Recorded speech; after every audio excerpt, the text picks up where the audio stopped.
Et pour commencer cette émission, Jackie Martin, je voudrais qu'on parle, on avait dit 1950-2020, c'était les 70 ans de la gestion du grand gibier. François Sommer, une épopée incroyable pour donner toutes ses lettres de noblesse à la chasse du grand gibier. Évidemment, le brevet grand gibier que tout le monde connaît, beaucoup le connaissent, ou presque. En tout cas, les chasseurs de grand gibier savent que ça existe. Je voulais qu'on fasse ce numéro spécial, on va dire, qu'on en parle pour démystifier un peu le brevet.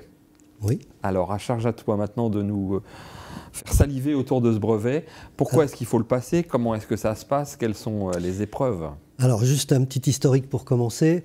Le brevet a été créé en 1991 par le docteur Alain François, qui est un ex-président de la NCGG, et il l'a fait tout simplement pour faire évoluer les connaissances des chasseurs.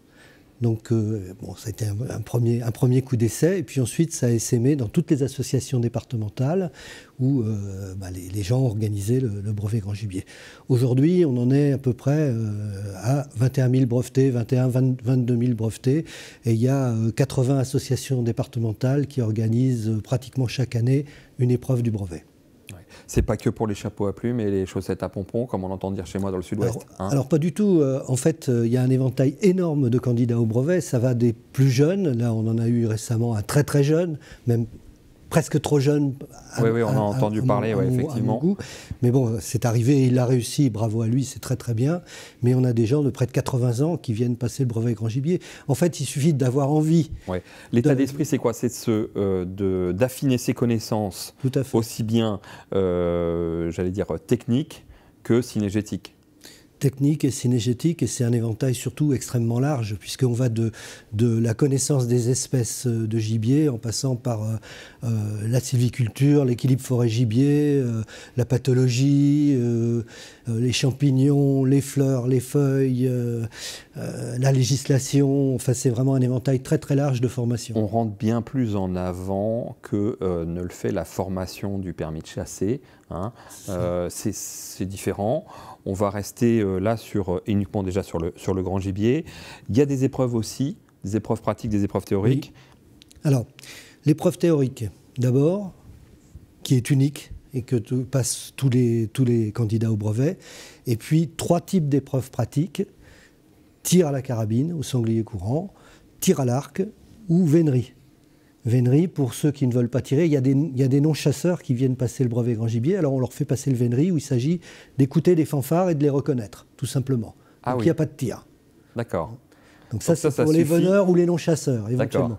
Les autres, et la grande majorité, c'est on passe le brevet théorique, donc les questions, et puis on passe l'épreuve pratique de tir, où il faut réussir 25 sur 50. Les questions sont pointues, hein. Je sais pas si... Alors les questions sont pointues, il faut suivre les cours, hein. Le cursus dure 3 ou 4 mois, hein, quand même. La plupart des associations départementales démarrent à la fin de la saison de chasse, c'est-à-dire vers le mois de février et mars, et les épreuves ont lieu en ce moment, c'est-à-dire au mois de juin en général. Hein. Donc il y a un cursus, oui, quand même assez long.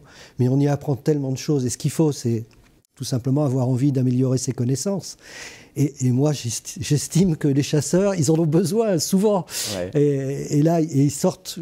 Moi, tout ce que je vois comme candidat passé, je vois des gens vraiment enchantés, qui ressortent de là, même quand ils échouent à l'épreuve. Malheureusement, ça arrive de temps en temps. Ils ont appris quelque chose et ils sont satisfaits de l'avoir appris. Bon, en plus, c'est très convivial. On forme dans chaque département, je vois ça à chaque fois, on forme des équipes où on se retrouve un petit peu comme dans une équipe de chasse. Les gens, au début, se vous voient.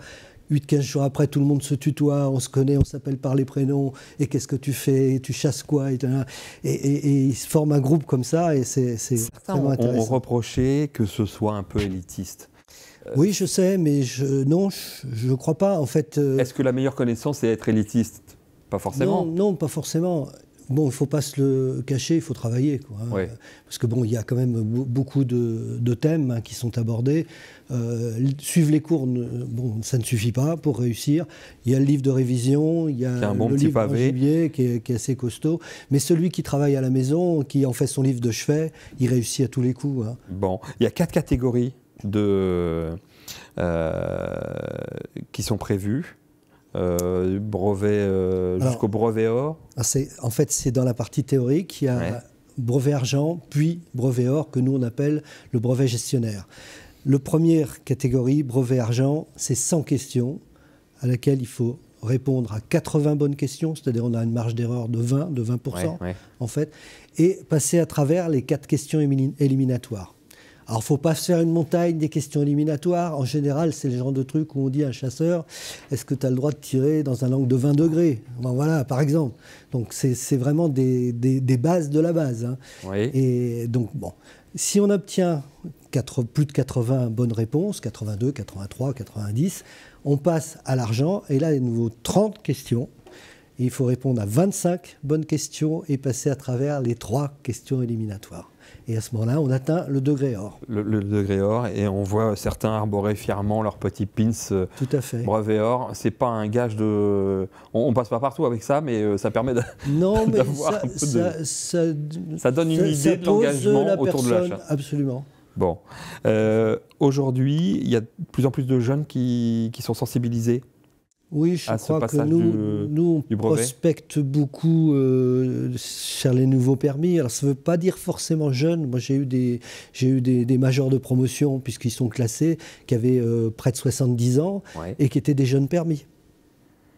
Bon, alors, c'était des jeunes, mais jeunes permis. Jeunes permis. Ça laisse toute l'attitude. Alors, si vous êtes intéressé, évidemment, on se renseigne auprès des fédérations départementales des chasseurs et de la NCGG. Oui, tout à fait. Oui, ancgg.org. Et on se met sur le site, on va dans son département, on trouve les coordonnées des personnes qui délivrent, qui délivrent les cours. Pour parfaire vos connaissances, je vous invite à la lecture de ce magazine édité par la NCGG, Grande Faune, Chasse Gestion.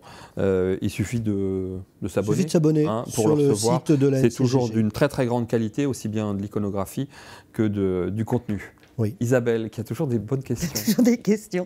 Et si je rate, je peux redoubler? Bien sûr. Alors, c'est mieux que ça, parce que vous ratez dans un département, vous avez loupé. 8 jours après, il y a le département voisin qui fait l'épreuve. On envoie les candidats, oui. D'accord. Et il y en a qui réussissent, par exemple, que l'argent et qui échouent à l'or. Eh ben, ils vont passer l'or, et uniquement l'or, à ce moment-là, 8 jours ou 15 jours après, dans un département voisin. Ah oui. Moi, dans mon département, on l'a fait début juin. J'avais un candidat qui avait échoué et il partait en Pyrénées-Atlantiques. Bon, région parisienne. Et avec ses acquis, et il l'a eu en Pyrénées-Atlantiques 8 jours plus tard. Parfait. Bon, alors tous les espoirs. Merci beaucoup, Jackie, de ces explications sur ce brevet.